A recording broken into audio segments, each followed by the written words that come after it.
All right, so let's talk about primers. Say you're building a car like I am right here, 1968 Firebird, and it's at various stages of the body working, but we have all these different flavors or types of primers: epoxy, urethane, polyester. And you may be asking yourself, when, why, where, and how do you use them? Well, that's probably a very good question, because if you use them wrong, it's going to definitely diminish the longevity and the quality of your finish. Because some of your primers, that's your foundation, then you build on top of this. So using them in the wrong order, in the wrong place, could cost you and create a lot more troubles and a headache. So I'm going to kind of go over real brief where these are used, when they're used, pros and cons. That way you can make a good decision which way to go. I have all three types because I actually use all three. So we're going to kind of start with the very most important one probably. You've stripped your car to bare metal, or anytime you've exposed bare metal, you need to go with an epoxy primer. This is a 2K epoxy, and there's many flavors, different brands. They all have different types of mixing instructions, but you got the primer. You normally have an activator which goes with it, and then you can actually reduce it with acetone at 10%. Now, typically on bare steel, leave it full strength. Don't cut it with any acetone. Just go ahead and mix it up like it says for your normal epoxy. Put on your bare metal, and that's the best foundation to put all the rest of your body working on and everything. Don't do body filler first, but put it in epoxy first, which seals the metal from moisture and stops corrosion.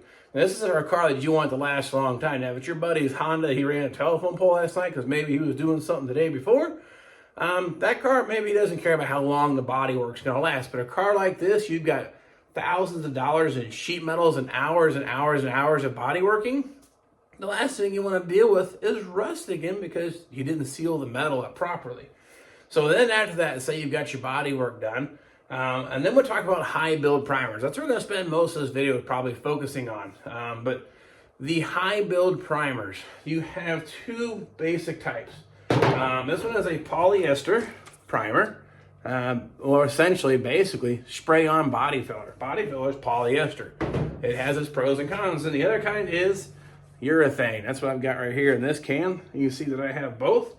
Same thing, urethane is mixed with a reactor, so it's still a 2K.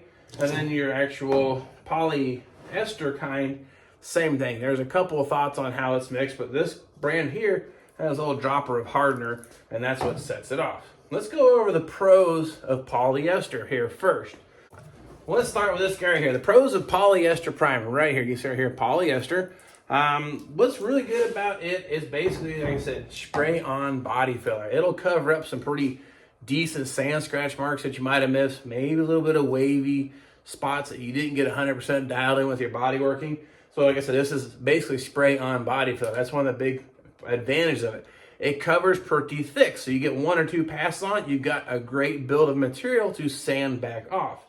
That's probably one of the biggest benefits. Oh, actually not, I forgot the most important one. Shrinkage. Now you may not know what that is, but this stuff here, good quality stuff, polyester, when you spray it on, it doesn't shrink and settle into the sand marks. If you got some deep sand marks or blemishes, some of the other primers will actually settle and shrink as it evaporates, and it'll actually highlight your sand marks up to maybe a year later. So you may be looking great, and you go to wax and polish up your car a year later, you might see some of those marks bleeding through. It could be because your primer shrunk. This does not shrink. So those are probably the big pros. Covers great, a lot of coverage, and then it does not shrink with time. Okay. Urethane primer, that's our next one up the bat here. 2K stuff. Pros on it is it sprays out really nice for the most part. It'll come out of the paint gun nice and even. Sands typically very easy and smooth.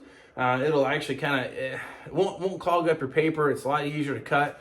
So I do like it for that purpose. But let's start off with the negatives of the urethane. Negative, it is the exact opposite of the polyester.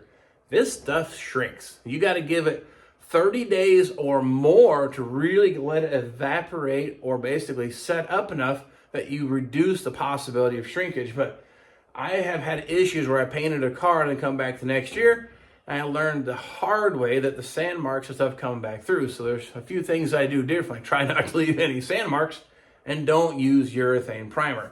Urethane primers, if you're wanting to turn something quick in a body shop, or if it doesn't look that great a year from now, it's not so bad. Or if you have time to let it sit for 30 plus days, you might be okay. So this stuff isn't necessarily all bad, because let's talk about what I prefer to use, polyester primer. It does not sand worth a crap, most people say. They don't like how well it sands, or it doesn't sand as well as I like or think it should, especially not as easy as urethane. One of the other things we've got is people like to put this on a little too thick. Either one, actually. High build primers meant, in my opinion, and what I've seen, and I guess you could say witnessed myself, is you put it on just enough to cover up what you have. Don't try to sculpt the car or the panel out of high build primer. Too much of it on there has a tendency to crack or have some issues, supposedly. I've not seen it happen. I've just been told, so I make it a point not to use it as a, basically say, body straightener. If that body panel is wavy or visible with guide coat, this isn't the solution. This is just meant to fill in some minor sand scratch marks or little pits or little things you might have missed. One more quick comment, I almost forgot. Polyester primer, you cannot reduce it. I don't know of any kind that you can reduce. You try to cut it with something so it sprays better, you have solvent popping issues where there are pockets in the, I guess, in the curing process. So do not, as much as you think you want to, do not reduce that unless you're, I guess you say, the paint data sheet says you can. I don't know of anyone that does, but do not reduce that stuff.